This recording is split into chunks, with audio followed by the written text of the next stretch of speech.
कनवा के बोलिया अखियां के तारा गजरा ओठवा के बोलिया कनवा के बोलिया अखियां के तोहरा गजरा ए हो धना पागल मनवले बा नख के नथुनिया सिनवा के तारा सियारा ए हो धना पागल मनवले बा नख के नथुनिया सिनवा के तोहरा ए हो धना पागल मनवले बा नख के नथुनिया सिनवा के तारा सियारा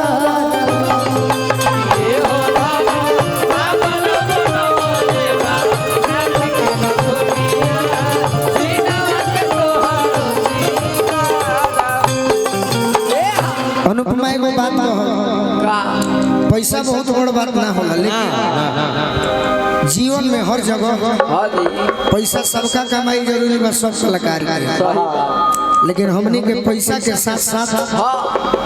एगो ऐसा शख्स हर क्षेत्र में कमाई के बा सही बात जे तारा दुख में संगे रहे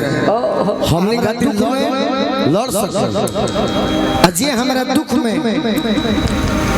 खड़ा रहे उहे ओरिजिनल श्रोता होला तो कुछ हो गई बा तार प्रोग्राम जमता कि नहीं खे जमत हां जी उ फेरा में ना रही ना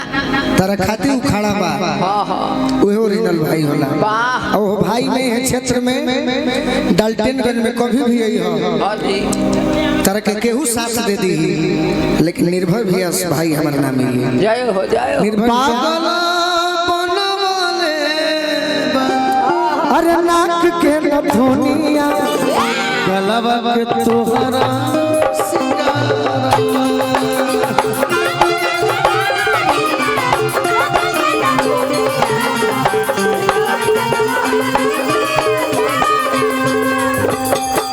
दहिया चढ़ाओ लागे सोना के पानी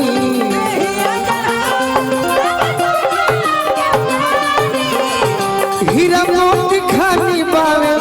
निखरल जवानी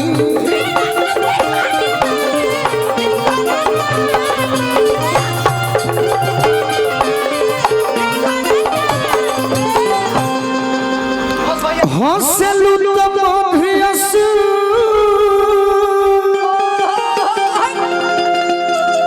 अरे चुएला ललैया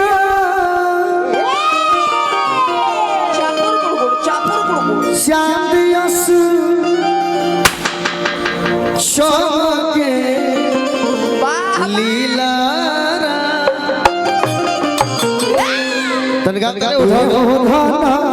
पागल बनाले नाक के नथुनिया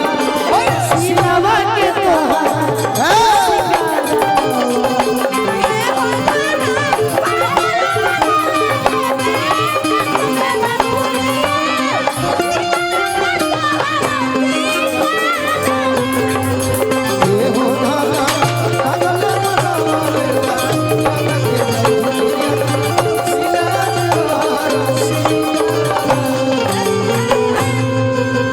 सब नहीं रखी हलो क्या बात है राहुल भैया